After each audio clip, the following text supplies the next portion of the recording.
Hi,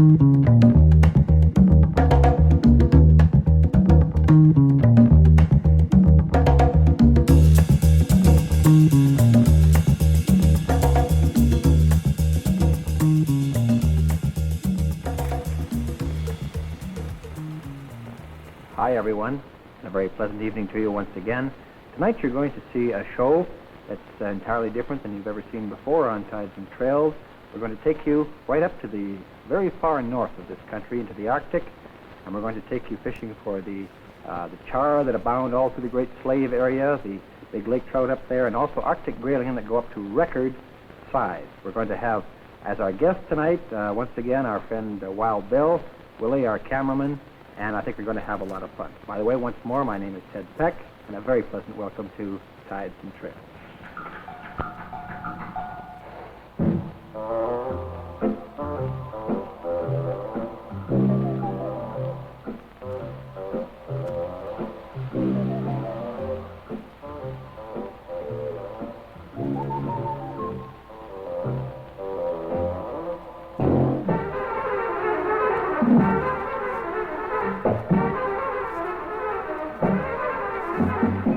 Tides and Trails is presented each week at this time by new Sportsman King Size Filter Cigarettes.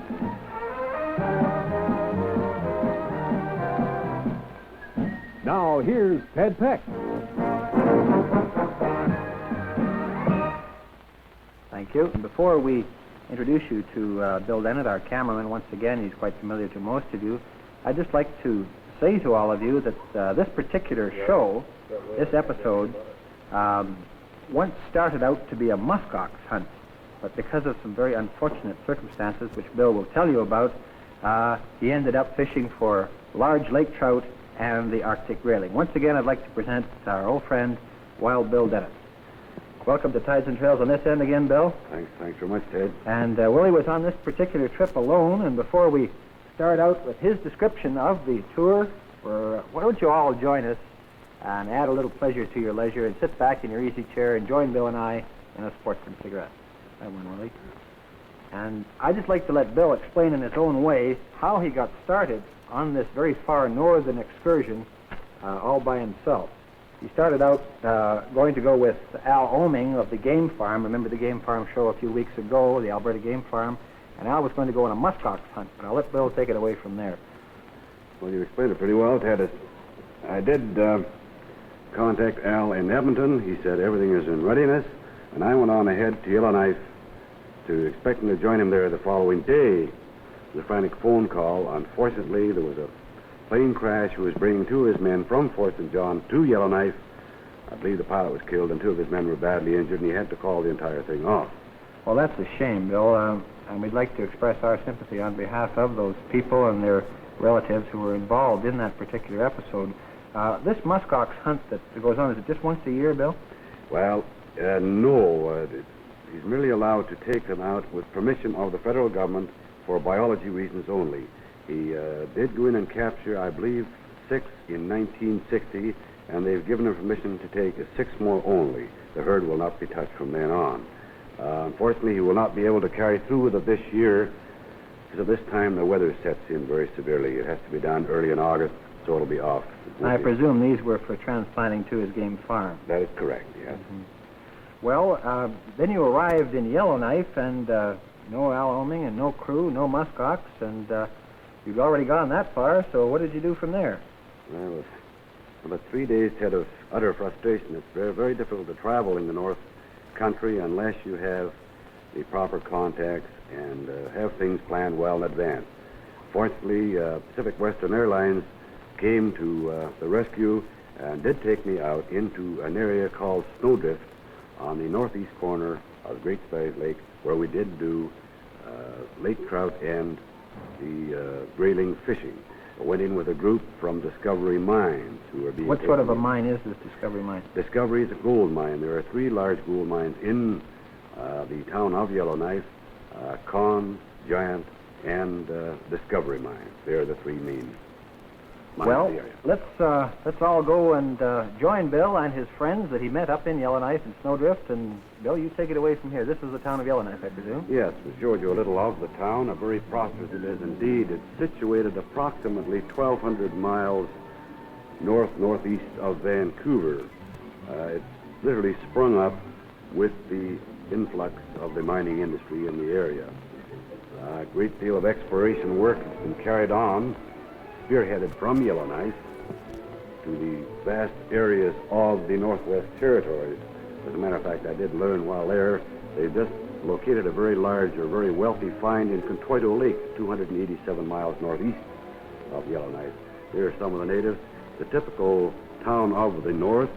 How many people would be living there, Bill, in the average year-round population? Well, I am not definitely sure, but I believe approximately 5,000.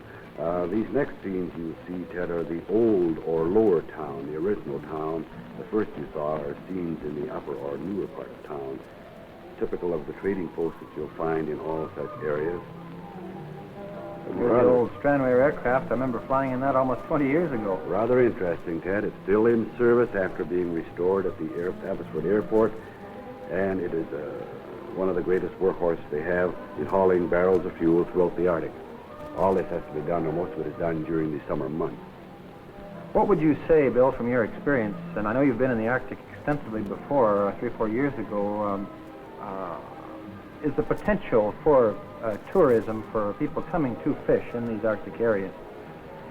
Well, there are, it's hard to mention, you couldn't possibly count the number of lakes there are throughout the Arctic region. The Northwest Territories, for an example, constitutes 1,304,903 square miles. Well, that's a figure to remember. And there are, I have my cheat sheet, Ted, and there are lakes abound over this entire area. And just practically all lakes have Arctic grayling, some Arctic grayling, all have lake trout, many have whitefish. Any Arctic char this far south? No, Arctic char is found on streams only out on the coast. But the fishing in that area is tremendous for anyone who wishes to, and I hate to say it, spend the money to get into the area. The travel is costly. It's all by air. There's a scene there, Ted, from the air of the lower town. You know, it's just in around in sort of a bay area. This is the... what lake is it on? It's on Great Slave. It is on Great Slave Lake. Great Slave Lake is the third largest, I believe, in Canada, 11,400 square miles of water. The scene showing, you'll see the main or upper part of the new town. There's the main town of Yellowknife. Has it so far catered these fishing camps in this area, Great Slave, Great Bear, and so on? Are they catered to the American, or are there many Canadians coming up there to fish as well? I would say, Ted, 95% of those who are catered to in all these fish camps are Americans. There are fish camps springing up throughout the entire Arctic area, similar to the way they are in northern Saskatchewan. This particular camp that we visited is a recently new constructed camp that already is doing a very good business with Americans. What would you say the total season would be, say, from what part of what month to what part of what month? May, September. Strictly summer. That's correct. You'll notice the area we're flying over here, Ted, the distance is about 150 miles east-northeast of Yellowknife to the area we're going. Well, you notice the many hundreds of lakes we've passed over en route. We are now reaching the eastern end of Great Slave Lake. Now, you'll notice there are sort of plateau areas there. The amazing thing about the Arctic or the Northwest Territories, incidentally, well, I think there's one of the commercial fish camps. There are a number of them spread around throughout the Great Slave Lake area. By the way, Willie, who are all your rather pretty partners in the aircraft there? Should have mentioned there are 2 ladies present. They are both wives of the executives of Discovery Mine. There are 7 in the party altogether. Incidentally, it's the fish camp we're going to fish at. They were brought in as sort of a goodwill tour by the airline. There is the town or village of Snowdrift, strictly an Indian settlement. Like all those you'll see throughout the Arctic, whether Indian or Eskimo, you always find the church and the Hudson Bay Post, wherever you go. Bill, how long were the days in total hours of light? At the time I was there, Ted, and that late in the season, they start to diminish into darkness quite early, about 16 hours at that time. During June, July, June and July, it's practically 24 hours a day. And you got in there late in the summer so that you get a few hours of darkness. Oh, yes, definitely. We were met at the camp by Jim St. Marie, a very fine gentleman who I met out on the Arctic coast when I was up there in 1960, who incidentally has his mother living here in Surrey, just out of U.S. Minister. Mm-hmm. You notice we come in by Groom and Goose, very comfortable plane to travel in. That's an old workhorse, too. There's a lot of those geese around still. And immediately, of course, we hit the shore. These eager fishermen putting the gear together. They had... I see by some of the size lures that you're intending to catch the large lake trout right away. They were prepared, Ted, for just about anything that came along. I have seen lake trout as large as 53 pounds taken out of Great Slave. Great Slave is very productive. They first started commercial fishing in Great Slave in 1945. I have a figure I was able to dig up. For an example, in 1952, 7,200,000 pounds were caught commercially. Fantastic. And the commercial fishing is an annual income now of $2 million annually. Wasn't that the lake where the 108-pounder was taken from? There was a real huge one taken a couple of years ago. I saw a picture of it. Now, I'm not sure, Ted. I believe that was Great Bear. I'm not positive. Pretty large lake trout. It had the shape of a pig. Really, it was almost as deep as it was long. Amazingly enough, the hardy fishermen of the north fish Great Slave year-round. Despite with 64 and 65 degrees below, they still fish with nets during the winter. Under the ice? Under the ice. Remember how we learned to do that with the RCAF crew and their survival training? They use a similar method. Exactly. Of course, their nets are much larger. Well, the eager fishermen are hard at it. I believe one of the wives of one of the executive of the mine, her name was Betty. There she is. She was the one to catch the first fish. I believe there was a $1 wager who was to catch the largest. Betty won this also. With this char you'll see being landed now. Well, we call them char in British Columbia, Bill, but let's remember that the people from Ontario and from Manitoba and Saskatchewan and Alberta in the northern area, they strictly refer to them as lake trout. So let's try to keep the more polite name for them, even though they are char as a generic group. They were very prized fish in that area. They all seem to go after the lake trout. And, of course, the grayling in this area, as you will see a little later, catch a very good size in this area. Everyone is smoking sportsman cigarettes. Yes. I even ran into some friends of mine recently in just outside of Vancouver in a little place called Richmond that they won't go fishing without sportsman cigarettes because they said you just can't catch any fish unless you've got one going. There's our pilot, Earl Benson, landed this one, about 6 pounds, 5.5, 6 pounds, very nice fish. Many of them go 25, 30 pounds, I presume, and if you were to strictly fish for the lake trout. Yes, they do in that area particularly. It's an excellent spot for fishing lake trout. They come up into a small opening in between the two lakes. We're up on the way in now for a grayling in the rapids in the faster running water. I see there's an ardent sportsman there working his fly rod. Dry or wet fly, Bill? Dry fly. Dry fly. He outfished them 5-1 with his dry fly. Although most of the others were using spinning tackle and light hardware, they, with their spinning gear, put on dry flies, let it float in the fast-running water very well. Now back to Willie here once again. He's led up the sportsman, and he's going to tell us a little bit about the grayling fishing now before we go back with him on this particular lake and a river system. Remember the type of flies they were using up there, Bill? No, Ted, that I didn't look into. I didn't ask them. I noticed by their fly box they had, reminded me very much of yours. It was just about everything was there. Just what they were using, I am not sure. They were using, Bill particularly, who, he's more or less the star fisherman. He was using a very tiny brown fly. Sort of what I would call a bivisible, white and brown and fluffy, sticking right out. Fluffy, that's right, a very small dry fly. He was out fishing them 5-1.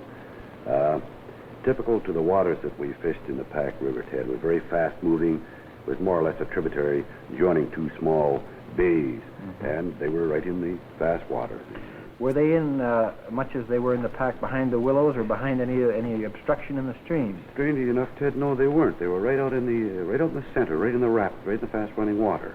They weren't in towards shore at all. In this particular area, And towards shore in the bays, the water wasn't running quite so rapidly. Right out in the rapids. Did you see any natural rises for natural dry flies going by? No, the water was too rough, Ted. It was very difficult to even follow the fly down. Well, may I suggest that we all have a look then and see Willie and his pals go grayling fishing for a real large grayling. You can remember some of the people's names, Bill. I'm sure that their relatives and themselves might be quite interested. Yes, there's Gordon on the left, and this the boat that I was in.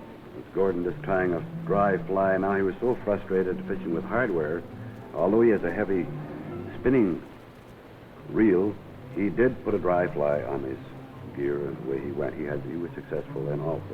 Our Indian guide, for obvious reasons, is called Red, although a Cree Indian, he has bright red hair. Bright red hair. Oh, one of those. Oh, yeah. Now, there's a very nice one coming in, I would say, going about 2.5 pounds. Ted. All of that. Very nice, really, indeed. Bill caught that. That's Bill standing up there with the glasses. He caught it. He started the dry fly fishing in the area. There's Gordon now trying it out to get it out as far as he can. It was very, very simple. Sort of flip it out as far as you could and let out some line. It would drift down with the current. You didn't really need a fly casting equipment to catch them on the dry fly in this particular area. You'll notice that we're pretty well out in the middle of the stream, Ted. They're spinning with flies here in this case, are they? Just with a couple of split shots? That's right, exactly the way they were doing it. That's just enough to get it out into the rapids. There's another one coming in. There was the odd small one taken. As you'll notice, they're very good sportsmen. They did release them. Did you keep the fish that you did keep, Bill? Did you barbecue them or smoke them or do anything to them, or just take them back fresh, or what? They were taken back fresh to Yellowknife, and that was the dream and idea of Bill, who was catching them most of them. He was going to smoke them, Ted. He said that they were excellent smoked. It was quite amusing to watch both Gordon and Earl Benson, our pilot, trying to get this fly out in the stream with their spinning gear, but success immediately. The minute they went to a fly, it was a very nice one, about 2 pounds. Well, their natural feed is always the best to catch them. Would you say that a motor was absolutely necessary there, Bill? Or? To get up into those rapids, yes, but there was a bad mistake. None of them had anchors. If we had an anchor, we'd have been able to just sit out, but they had to keep the boat in position with the motor. They would occasionally kill the motor when a large fish was on, and of course they'd scramble to get back up to the rafts before they got into the rocks. What tribe of Indians are in the area, Bill? Well, to my knowledge, so I'm told, Ted, I'm no authority, they say they're Cree, mostly all Cree in that area. And how far north do the Cree go, and is there any division line between where the Cree would stop and say the Eskimo starts? There is. Amazingly enough, you will not run into Eskimo at all until you get at least another 200 miles north of Yellowknife. There seems to be a line or parallel drawn. One of the tributaries of the Mackenzie, which flows past the town of Inuvik and past the Klavik. Particularly in that area, you'll find the Indians on the banks, one bank, the south bank, and the Eskimos on the north bank. The Eskimos will reign to the north, the Indians to the south. Another very nice one coming in indeed. Gordon's very, very happy with that one. What would be the occupation of most of the Indians if they're not commercial fishing? Well, most of them, Ted, trap, do an awful lot of trapping in the winter. There are some of them that work for Northern Affairs, and some of them, amazingly enough, just sit around and enjoy life. Sort of being looked after by the Department of Indian Affairs, yes, Yes, they are. That's unfortunate, but some of them, some of them were excellent. There's a scrapper. There are some of the Indians that are excellent providers for their families. They're wonderful trappers and excellent fishermen. And, of course, they are able to go out and hunt the caribou and the odd moose that's even found in the area. Well, they're releasing them. Yes, I guess they released all the real small ones. They let them go.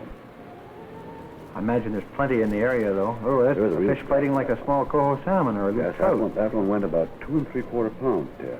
Very nice fish. It seems rather odd fishing a dry fly on a spinning gear, but it certainly proved very fruitful and successful in this case. It's a very nice fish for a grayling. I'll say it is. They're very plentiful in this area. With the dry fly, as I say, you could just knock them stiff. They were very plentiful. At this particular time we were there, whether we happened to hit the season just right, I'm not sure. They went home with 30 fish altogether, 3 lake trout, and the rest were grayling. Imagine if you'd spent your time strictly looking for a big lake trout, though, you would have certainly got one. Oh, yeah. Yeah, Yes, they are in the area. They do at certain times of the year. A little later on, when we're on the 1st of October, they seem to congregate around the mouth of this small creek. Mm-hmm. Happy bunch returning from a very successful trip. They were only fishing about 2 hours, and it's not too long a trip to come in from Yellowknife. The fishing, as far as I'm concerned, was just excellent. As I say, they brought in 30 fish. Many were released, well, the small ones. Anything under a pound, a quarter, pound and a half, well, it's around a pound and a half. They just released them and turned them loose again. Well, it's still, although you obviously had fun on this one, Bill, and had some excellent fishing, and showing the people here something entirely different. It's a shame that you couldn't have got out on that muskox thing. Let's hope you can get on it next year. Well, I'm certainly looking forward to it. Al Oming is definitely going to go in August of next year. He still has that invitation from the federal government to go in and collect 6 more.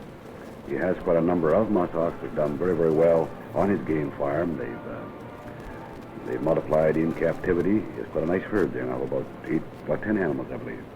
Very nice grayling, just over 2 pounds. Over 2 pounds. Yes, very nice species indeed. Remember that the way to tell them apart, the male has a great longer dorsal fin than the female. Very nice specimen there. A lot of people, go ahead, Bill, sorry. They are very, very sporting on the fly. A lot of people misname the Rocky Mountain whitefish as a grayling, which is not true. They don't have the large dorsal fin, and they're not found in the same area. Well, there again, as I say, travel is difficult in the north unless you have proper plans made. But a trip of this nature is available to anyone who pool resources and go in by charter plane into this area. You can drive all the way to Yellowknife now without any trouble. The highway's punched right the way through. How long would it take from Edmonton? From Edmonton, well, I would estimate you could do it in a day. Full day's drive. Yeah. A very nice string of grayling. It was certainly a wonderful afternoon, a very worthwhile trip for 2 hours fishing. Well, I'll say it's a little bit of heaven for a fly rod fisherman. To show you the benefit of fishing with the dry fly, there were 1 boatload who stuck strictly to hardware, and unfortunately they were skunked to the grayling. They didn't get any at all. Well, the natural food being flies and small water bugs, it's a natural thing to use a fly. They will on occasion take hardware, but I imagine a little teeny spoon of some kind. Well, I think, Bill, we've got a little bit of time left at the end of this show. Let's tell them about next week's effort that you and I were both on. We had a lot of fun, and I know all you hunters are going to be particularly interested in next week's effort because it involves the shooting of what is called the woodland caribou. Now, I would call it normally a mountain caribou. They're over 6,000 feet in height where you find them amongst the crags and the high alpine plateaus. But I imagine, Bill, you had a particular lot of fun in shooting the scenes in this one you're going to see next week. I think it's going to be very, very interesting. A very interesting show indeed. With beautiful country, Ted, and traveling those alpine meadows, it reminded me of walking on a carpet. The beautiful flowers and the grass in the area. It was beautiful country. As our host who took us on the trip that you'll see next week, Les Farewell, said he remarked on several occasions it was like a glorified golf course way up above the clouds and above timberline. It's a fantastic land that is found on both sides of the Rocky Mountains. We chose the western side. What would you say, Bill, 100 and some odd miles northeast of Prince George? You're just about right, Ted. The McGregor Mountain Range. In the McGregor Range, we were very lucky and fortunate in having aerial transport to the area. We camped at a little lake and were able to take him to the hunting area by helicopter. Otherwise, we'd still be there. It would take you over a month to hunt the area by horses and by proper pack train and so on. But we wanted to bring you a hunting show right away.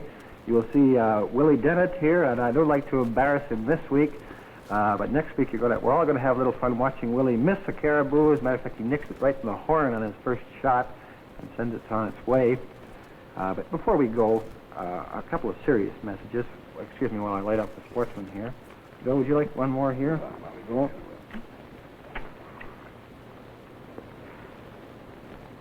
And that is on the subject of sportsmanship once again. Now is the hunting season, basically, ladies and gentlemen, and we usually say tight lines, straight shooting, and watch what you're shooting at, but we really mean it. Be very, very careful what you're doing with that rifle or that shotgun. The hunting season is in full progress all across Canada now. And check your equipment out first, and check your area. Go with people who know what they're doing. We'd like to thank Bill Dennett here tonight for being with us in person, because after all, he was the one that did the show. You'll see him again next week in the film, Missing the Caribou. He does get it eventually. And just before we go, remember to add pleasure to your leisure. Take sportsmen along with you. And in the summer season, be careful. Put them out as a fire hazard and so on for a good cigarette, and you'll certainly enjoy them. We will be with you next week on a mountain caribou hunt. I know that you're going to enjoy that particular episode. Join us again next week. Be a true sportsman. Smoke sportsman cigarettes, tight lines, straight shooting, and watch what you're shooting at.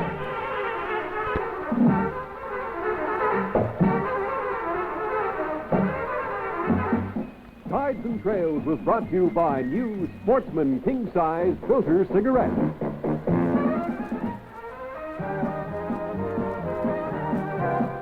Join Ted Peck next week at the same time.